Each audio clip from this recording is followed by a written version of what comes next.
Est-ce que le salarié est loyal? J'avais envie de te faire cette vidéo, pourquoi? Parce que j'ai l'expérience. L'expérience d'être un entrepreneur qui a eu plusieurs salariés, et ça depuis très longtemps. Depuis très longtemps, lorsque j'avais déjà des magasins de prêt-à-porter, très jeune, je crois, c'est à partir de mes 23 ans que j'ai eu mes premiers salariés.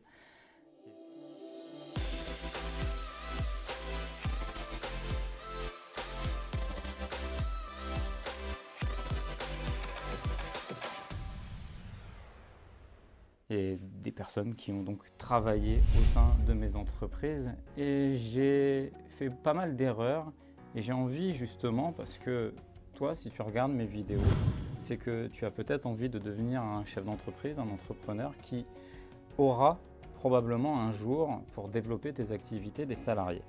Et j'ai envie que tu ne fasses pas la même erreur que j'ai pu faire à un moment donné dans ma vie, celui d'être naïf. Je m'explique. Le fait de te dire que ton salarié sera d'une loyauté sans nom, que tu t'imagines également que ton salarié t'aimera comme s'il était un ami, ou que tu te trompes vis-à-vis de ça, tu risques d'aller vers de grosses déconvenues. Il faut que tu prennes réellement une distance. Un salarié, tu lui donnes un salaire par rapport au travail qu'il fait. Ni plus ni moins.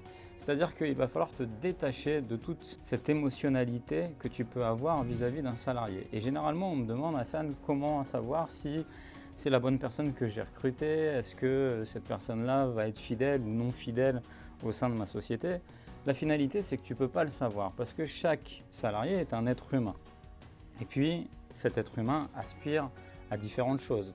Parfois, il aspire à un salaire d'une certaine valeur, parfois il aspire à une certaine ambiance, parfois il aspire à un certain titre au sein de ta société. Et pour que tu lui apportes quelque part cette fidélité, cette loyauté, il va falloir que tu saches trouver là où justement tu vas pouvoir l'aider à être loyal quelque part. C'est-à-dire à savoir si lui cherchait plus de l'argent, lui cherchait plus ce titre, lui cherchait plus cette cohésion d'équipe. Tu vois, il y a toujours une spécificité à apporter à ton salarié si tu veux qu'il dure dans ton entreprise. Tu sais, moi, après mes faillites, donc je te dis, j'étais très jeune, j'avais des salariés. Vu que j'avais 3 points de vente, j'étais monté, je crois, jusqu'à 8 ou 9 salariés. Et parfois, je pensais que c'était mes copains, mes amis, et ces mêmes personnes qui ont eu un temps X de loyauté ont été les mêmes qui, lorsque j'ai fermé le rideau de la boutique parce que c'était la fin et parce qu'il n'y avait plus d'actifs et qu'on faisait une liquidation, ont été les mêmes à me dénigrer, à ne plus me saluer lorsqu'ils pouvaient me croiser à l'extérieur. Et donc, quelque part, le fait que j'ai ressenti, tu vois, cette entre guillemets petite trahison, fait aujourd'hui que je peux te donner ces conseils de ne pas être, comme je te l'ai dit en tout début de vidéo, de ne pas être naïf et de t'attendre à une fidélité et une loyauté sans nom. Pourquoi? Parce que c'est simple. Si demain tu as un salarié que tu vas payer 1500 € et que à poste égal un autre entrepreneur vient le débaucher et va le payer et que lui il aspire à être payé 1800 €, il va partir de chez toi. Même s'il apprécie le confort et la boîte chez qui il partira. Et donc il ne faut pas que tu en prennes ombrage, il ne faut pas que tu en prennes pour argent comptant, il ne faut pas que tu te sentes trahi et il ne faut pas que tu te sentes lésé. Il faut vraiment que tu aies une distanciation complètement émotionnelle vis-à-vis de la personne qui est dans tes effectifs. Et lorsque je te dis qu'un salarié finalement n'est pas loyal, c'est pas jeter l'opprobre sur le salarié en lui-même, je lui en veux pas finalement. C'est une question d'être humain. Et c'est comme le même principe. Admettons que tu es dans une famille recomposée. Dans cette famille recomposée, il y a un enfant. Le beau-père ou la belle-mère n'aimera pas autant l'enfant que si c'était son propre enfant. C'est toujours le même principe. Et pourquoi je te fais ce parallèle-là? C'est assez simple.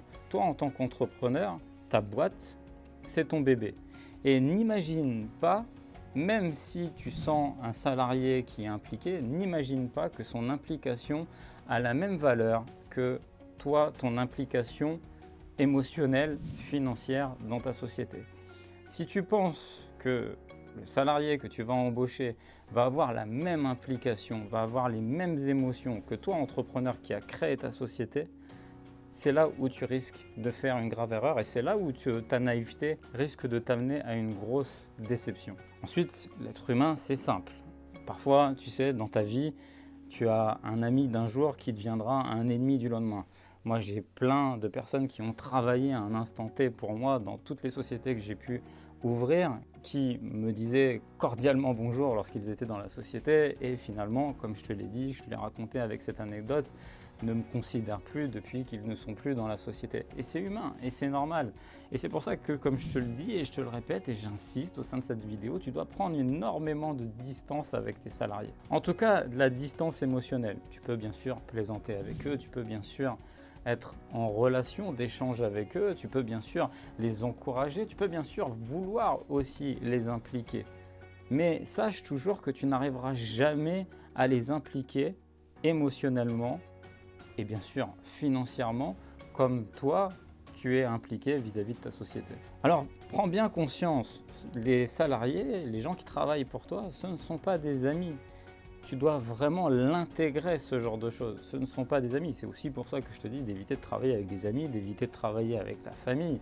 Mais les personnes qui travaillent pour toi sont là à un instant T, seront des personnes qui seront peut-être là 5, 10, 15, peut-être même 30 ans, qui même te dépasseront, tu ne seras même plus là, ta société continuera de tourner et qui seront encore là et ça c'est magnifique et c'est beau, mais tu as des gens qui vont être là même juste 2 jours, 1 mois, 6 mois, 2 mois et puis tu renouvelleras. Donc savoir si tu as réussi à trouver le salarié le plus loyal lorsque tu embauches, c'est impossible. Quelles que soient tes méthodologies de recrutement, quelle que soit ta façon de voir les choses, le but à travers cette vidéo c'était aussi de te décorréler complètement cette situation que tu peux t'imaginer lorsque tu recrutes quelqu'un et que t'imaginer que cette personne va être fidèle à vie dans cette société et qui va être impliquée émotionnellement à la même hauteur que toi tu l'es.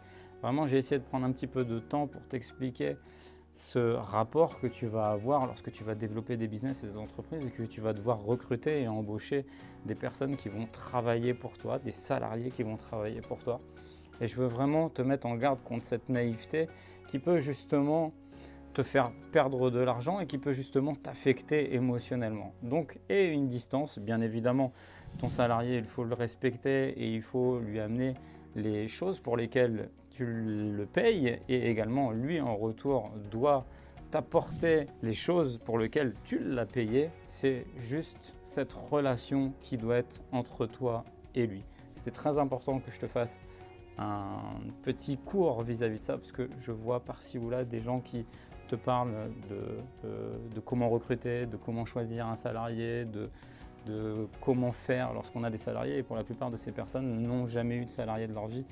Moi j'en ai beaucoup et j'en ai eu beaucoup et je pense que j'en aurai toujours des salariés et donc garde cette distance émotive. Si tu as aimé cette vidéo, n'hésite pas à la liker, à la commenter, surtout abonne-toi à ma chaîne, commande le livre Influence financière, il est encore disponible. C'était Hassan et je te dis à très bientôt.